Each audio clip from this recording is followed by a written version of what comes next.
കുറേ ദിവസമായിട്ടൊരു ലൈവ് വന്നിട്ട് ഞാൻ ഒരു യാത്രയിലാണ്, അതിൻ്റെ വിശേഷങ്ങളൊക്കെ നിങ്ങളുമായിട്ട് പങ്കുവയ്ക്കുന്നുണ്ടായിരുന്നു. പക്ഷേ ഇപ്പം ഞാൻ ഇരിക്കുന്നത് സൗത്ത് ആഫ്രിക്കയിലാണ്. സൗത്ത് ആഫ്രിക്ക കേപ്പ് ടൗൺ എയർപോർട്ടിലാണ്. ഇന്നിപ്പോൾ ഈ ഒരു വീഡിയോ ഞാൻ ചെയ്യുന്നത് എൻ്റെ യാത്രയുടെ വിശേഷങ്ങൾ പങ്കുവയ്ക്കാനല്ല. വളരെ ദുഃഖകരമായിട്ടുള്ളൊരു വാർത്ത രാവിലെ വായിച്ചു. ഇപ്പോൾ 1-2 ദിവസമായിട്ട് വായിക്കുന്ന വാർത്തകളെല്ലാം അങ്ങനെ കുറച്ച് ഡിപ്രസിങ് ആയിട്ടുള്ള വാർത്തകളാണ്. പലതരത്തിലുള്ള പിന്തിരിപ്പൻ ചിന്താഗതികളും കൊണ്ട് നടക്കുന്ന പല ആളുകളുടെയും വാർത്തകളും വിശേഷങ്ങളൊക്കെ തന്നെയാണ് വായിക്കുന്നത്. പക്ഷെ ഇന്ന് വായിച്ചൊരു വാർത്ത, 1 വയസ്സുള്ള കുഞ്ഞ് മലപ്പുറത്ത് ഈ പറയുന്ന ആധുനിക വൈദ്യശാസ്ത്രത്തിൽ വിശ്വസിക്കാത്ത അച്ഛൻ്റെയും അമ്മയുടെയും കുഞ്ഞായി ജനിച്ച 1 വയസ്സുകാരൻ. ഞാൻ മനസ്സിലാക്കുന്നത് ആ കുഞ്ഞ് മരണപ്പെട്ടു, മഞ്ഞപ്പിത്തം ബാധിച്ചു മരിച്ചു. ഈ കുഞ്ഞിന് ഇതുവരെ അവർ പ്രോപ്പറായിട്ടുള്ള ചികിത്സ, അതായത് അവരതിൽ വിശ്വസിക്കുന്നില്ല, ആധുനിക വൈദ്യശാസ്ത്രത്തിൽ വിശ്വസിക്കുന്നില്ല. അവർ അക്യൂപങ്ക്ചർ, ഇത് സംസാരിച്ച് അടുത്ത കാര്യമാണ്. എത്ര ടോക്ക് അല്ലെങ്കിൽ എത്ര ലൈവ് നമ്മൾ ഇതിൽ ചെയ്തു എന്ന് എനിക്ക് തന്നെ അറിയില്ല. പക്ഷേ ഒന്ന് ആലോചിച്ച് നോക്കൂ. ഞാൻ മനസ്സിലാക്കുന്നത് ഈ കുട്ടി ജനിച്ച സമയത്തും ഇവർ ആശുപത്രിയിലൊന്നും പോയിട്ടില്ല, വീട്ടിൽ വെച്ചിട്ട് വലിയ കൊട്ടിഘോഷിച്ചതാണ്. ആരുടെയും സഹായമില്ലാതെ അല്ലെങ്കിൽ ആധുനിക വൈദ്യശാസ്ത്രത്തിന്റെ സഹായമില്ലാതെ കുഞ്ഞിനെ ജനിപ്പിച്ചു എന്നൊക്കെ പറഞ്ഞ് കൊട്ടിഘോഷിച്ചു എന്നാണ് അറിയുന്നത്. അന്ന് അതിന് അല്ലെങ്കിൽ അവരുടെ കൂടെ ജയ് വിളിക്കാൻ കുറേ പേരുണ്ടായിരുന്നു. പക്ഷേ ഇന്ന് സ്വന്തം കുഞ്ഞിനെ നഷ്ടപ്പെട്ടപ്പോൾ ആരൊക്കെ കൂടെ ജയ് വിളിക്കാനുണ്ടെന്ന് എനിക്കറിയില്ല. അല്ലെങ്കിൽ ഇനി അതിനെയും ന്യായീകരിക്കാൻ ആളുകൾ വരുമോ എന്നും എനിക്കറിയില്ല. കഷ്ടമാണ്.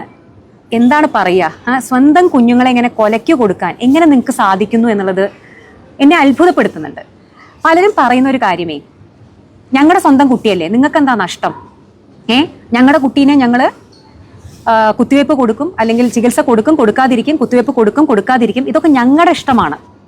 ഇതിന് ചോദിക്കാനും പറയാനും നിങ്ങൾക്ക് എന്താണ്? നിങ്ങൾ നിങ്ങളുടെ സ്വന്തം കുട്ടിയുടെ കാര്യം പോയി നോക്ക് എന്ന് പറയുന്ന രീതി ഞാൻ ഇതിൽ കണ്ടു. കാരണം ഇതിൻ്റെ വാർത്ത വന്നപ്പോൾ പലരും, ചില ആളുകൾ, എല്ലാവരും എന്നല്ല ഞാൻ പറയുന്നത്, വളരെ കുറച്ച് കൃമികീടങ്ങൾ ഈ രീതിയിലുള്ള ചില അഭിപ്രായ പ്രകടനങ്ങൾ ചെയ്തതായിട്ട് കണ്ടു. അപ്പോൾ അവർക്ക് വേണ്ടി കൂടിയാണ് ഞാനിത് പറയുന്നത്. നിങ്ങൾ കരുതുന്നത് എന്താണ്? നമ്മുടെയൊക്കെ മക്കൾ, ഇപ്പം എനിക്കും ഒരു മോളുണ്ട്, എൻ്റെ മോള് എൻ്റെ പ്രൈവറ്റ് പ്രോപ്പർട്ടി ആണെന്നാണോ? നമ്മുടെയൊക്കെ മക്കൾ നമ്മുടെ സ്വകാര്യ സ്വത്താണെന്നാണോ? ഒരിക്കലും അല്ല, നമ്മുടെ സ്വകാര്യ സ്വത്തല്ല.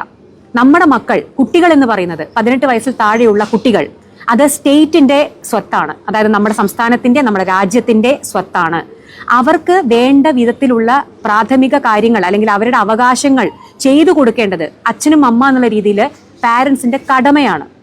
അതിൽ അവർക്ക് വേണ്ട ഭക്ഷണം, വസ്ത്രം, പാർപ്പിടം, വിദ്യാഭ്യാസം, ഈ പറയുന്ന പോലെ മെഡിക്കൽ ഹെൽപ്പ്.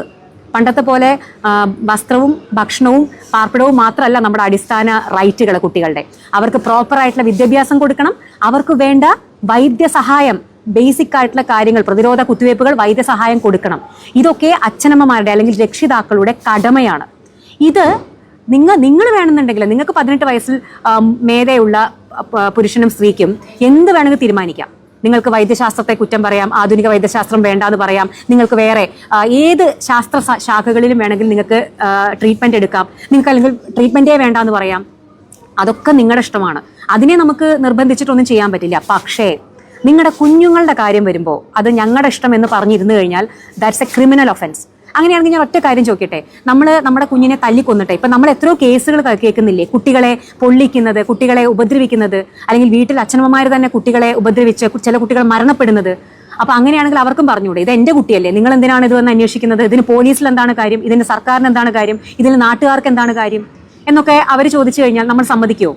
അപ്പോൾ കുട്ടികൾ എന്ന് പറയുന്നത് അല്ലെങ്കിൽ അവരുടെ അവകാശങ്ങൾ എന്ന് പറയുന്നത് ഒരു സംസ്ഥാനത്തിൻ്റെയും ഈ രാജ്യത്തിൻ്റെയും ഉത്തരവാദിത്തമാണ്. അത് അവരുടെ മുതലായതുകൊണ്ടാണ്, അവരുടെ അസറ്റാണ് കുട്ടികൾ, അല്ലാതെ നമ്മുടെ പ്രൈവറ്റ് പ്രോപ്പർട്ടി അല്ല, നമ്മുടെ സ്വകാര്യ സ്വത്തല്ല. അപ്പം അതുകൊണ്ട് അവർക്ക് വേണ്ട കാര്യങ്ങൾ ചെയ്തു കൊടുക്കുക എന്നുള്ള ബേസിക് ഉത്തരവാദിത്തം എല്ലാ അച്ഛനമ്മമാർക്കും ഉണ്ട്. ഞാൻ സത്യസന്ധമായി ആഗ്രഹിക്കുന്നു ഈ കേസിൽ അത് കൊടുക്കാത്ത ആ മാതാപിതാക്കൾക്കെതിരെ കുട്ടിയെ, അതായത് ഇപ്പോൾ ഒരു കുട്ടിയെ ഒരു മാതാവോ പിതാവോ അല്ലെങ്കിൽ രക്ഷിതാക്കള് ക്രിമിനൽ ഒഫൻസ് അല്ലെങ്കിൽ അവരെ കൊല്ലുകയോ അല്ലെങ്കിൽ മുറിപ്പെടുത്തുകയോ അല്ലെങ്കിൽ ആ രീതിയിൽ അവരെ ഏതെങ്കിലും രീതിയിൽ അപായപ്പെടുത്തി കഴിഞ്ഞാൽ നമ്മുടെ നിയമം എന്താണ് ചെയ്യാറുള്ളത്? അറിഞ്ഞുകൊണ്ട് ചെയ്തു കഴിഞ്ഞാൽ നമ്മുടെ നിയമം എന്താണ് ചെയ്യാറുള്ളത്? അതേപോലെ തന്നെ അതേ നിയമം തന്നെ ഈ പറയുന്ന കേസുകളിലും വേണ്ട, ഒരു അസുഖം വന്ന കുട്ടിക്ക് വേണ്ട വൈദ്യസഹായം കൊടുക്കാത്ത കേസുകളിലും പ്രതിരോധ കുത്തിവയ്പ്പുകൾ കൊടുക്കാത്ത കേസുകളിലും അവർക്ക് വേണ്ട ബേസിക് മെഡിക്കൽ ഹെൽപ്പ് നിഷേധിക്കുന്നു എന്നുള്ളത് ഇത്തരത്തിൽ ഒരു ക്രിമിനൽ ഒഫൻസ് ആയിട്ട് തന്നെ കണ്ട് സ്റ്റേറ്റ് അതിനു വേണ്ട നിയമ നടപടികൾ സ്വീകരിക്കണമെന്ന് തന്നെ ഞാൻ അതിയായി ആഗ്രഹിക്കുന്നു. കാരണം എങ്കിൽ മാത്രമേ ഇത്തരത്തിലുള്ള അച്ഛനമ്മമാർക്ക് ഒരു പാഠമാവുകയുള്ളൂ. നിങ്ങൾ എന്തോ ചെയ്തോളൂ, നിങ്ങൾ അക്യൂപങ്ക്ചറോ ഹിജാമയോ എന്ത് കുന്തമാച്ച ചെയ്തോളൂ. അതൊന്നും പറഞ്ഞിട്ടും തലയിൽ കയറാത്തവരെ നമുക്ക് മാറ്റാൻ സാധിക്കില്ല.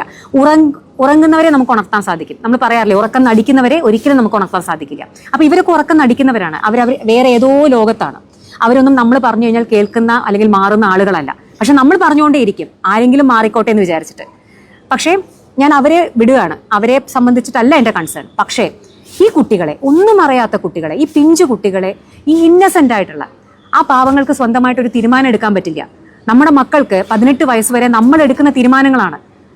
അപ്പോൾ അവർക്ക് വേണ്ടി നല്ല തീരുമാനങ്ങൾ എടുക്കുക, അല്ലെങ്കിൽ അവരെ ഇത്തരത്തിൽ കൊലയ്ക്ക് കൊടുക്കാതിരിക്കാനുള്ള ധാർമ്മിക ഉത്തരവാദിത്തം അച്ഛനമ്മമാർക്കുണ്ട്. അതിനേക്കാൾ ഉപരി നമ്മൾ ഓരോരുത്തർക്കും ഉണ്ട്, നമ്മുടെ സ്റ്റേറ്റിനുണ്ട്, നമ്മുടെ സർക്കാർ സംവിധാനങ്ങൾക്കുണ്ട്. അപ്പൊ അതുകൊണ്ട് തന്നെ ഇങ്ങനെയുള്ള ഒരു കാര്യത്തിൽ ക്രിമിനൽ ഒഫൻസ് ആയിട്ട് തന്നെ കണ്ട് അതിനു വേണ്ട നിയമ നടപടികളുമായിട്ട് മുന്നോട്ട് പോകണമെന്ന് തന്നെയാണ് ആത്മാർത്ഥമായിട്ട് ഞാൻ ആഗ്രഹിക്കുന്നത്.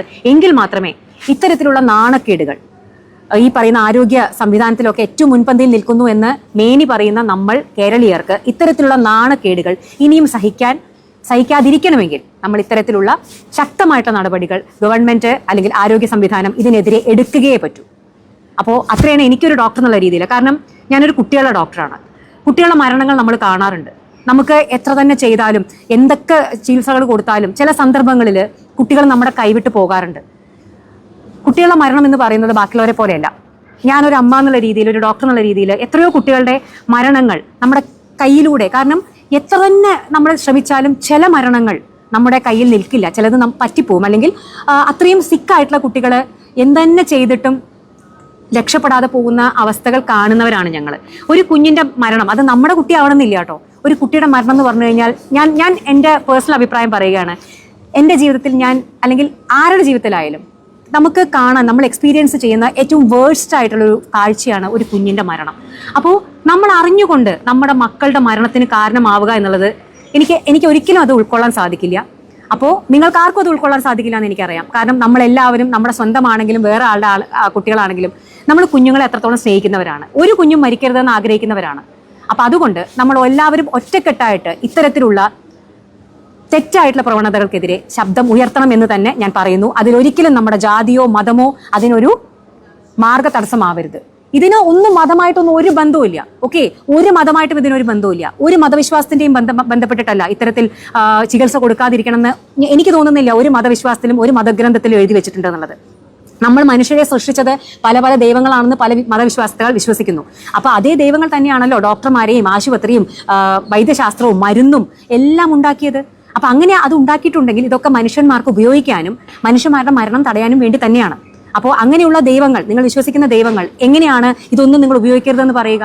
അപ്പൊ ഇതെല്ലാം തെറ്റിദ്ധരിപ്പിക്കുകയാണ് മനുഷ്യരെ മതത്തിന്റെ പേരിൽ, അല്ലെങ്കിൽ അങ്ങനെയുള്ള പല കാര്യങ്ങൾ ഇതിൽ കുത്തിത്തിരുകി തെറ്റിദ്ധരിപ്പിക്കുകയാണ്. അപ്പൊ അതുകൊണ്ട് ദയവ് ചെയ്തിട്ട് ഒരു മതത്തിനെയും ഇതിൽ പിടിച്ചു കെട്ടേണ്ട കാര്യമില്ല. ഇത് ഒരു മതത്തിൽ മാത്രം നടക്കുന്ന കാര്യങ്ങളല്ല, പല മതത്തിലും നടക്കുന്നുണ്ട്.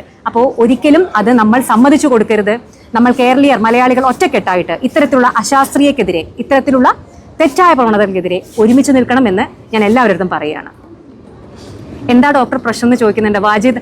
ഇന്ന് ഒരു വയസ്സുള്ള കുഞ്ഞ് അക്യൂപങ്ക്ചറിൽ വിശ്വസിക്കുന്ന ഒരു മാതാപിതാക്കളുടെ കുട്ടിയാണെന്നാണ് പറയുന്നത്.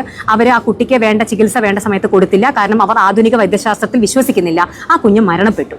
അപ്പോൾ അതാണ് ഞാൻ വായിച്ച രാവിലെ ഒരു വാർത്ത. അപ്പോൾ അതുകൊണ്ട് നിങ്ങളുടെ അടുത്ത് എല്ലാവർക്കും ഇത്രയും കാര്യങ്ങൾ വന്ന് പറയണമെന്ന് തോന്നി. ഞാനിപ്പോൾ സൗത്ത് ആഫ്രിക്കയിൽ നിന്ന് എത്യോപ്യയിലേക്ക് ഫ്ലൈറ്റ് കയറാൻ വേണ്ടി ഇവിടെ നിൽക്കുകയാണ്. എയർപോർട്ടിലാണ്, സൗത്ത് ആഫ്രിക്ക എയർപോർട്ടിലാണ്, കേപ്പ് ടൗൺ. പക്ഷേ എവിടെയാണെന്നുണ്ടെങ്കിലും നിങ്ങളോട് ഇത്രയെങ്കിലും ഒന്ന് പറയണമെന്ന് എനിക്ക് തോന്നി. അതുകൊണ്ടാണ് ഞാനിപ്പോൾ ലൈവിൽ വന്നത്. ഓക്കെ, അപ്പോൾ എല്ലാവർക്കും എന്നെ കണ്ടതിലും കേട്ടതിലും നന്ദി. മാക്സിമം പേരിലേക്ക് ദയവ് ചെയ്ത് ഇതൊന്ന് ഷെയർ ചെയ്ത് എത്തിക്കണം. എനിക്ക് തോന്നുന്നത് നമ്മുടെ നിയമ സംവിധാനവും നമ്മുടെ സർക്കാർ സംവിധാനവും ഇതിനെതിരെ ശക്തമായിട്ടുള്ള നടപടി എടുക്കുമെന്ന് തന്നെ ഞാൻ പ്രത്യാശിക്കുകയാണ്. ഓക്കെ, അപ്പൊ ഇത്രയും പറഞ്ഞുകൊണ്ട് നിർത്തുകയാണ്. എനിക്ക് ഫ്ലൈറ്റ് ബോർഡ് ചെയ്യാനുള്ള സമയമായി. അപ്പൊ എല്ലാവരും ആരോഗ്യത്തോടു കൂടിയിരിക്കൂ, സന്തോഷമായിട്ടിരിക്കൂ, ശാസ്ത്രീയമായിട്ടുള്ള കാര്യങ്ങൾ ഫോളോ ചെയ്യൂ. അത്രേ എനിക്ക് പറയാനുള്ളൂ.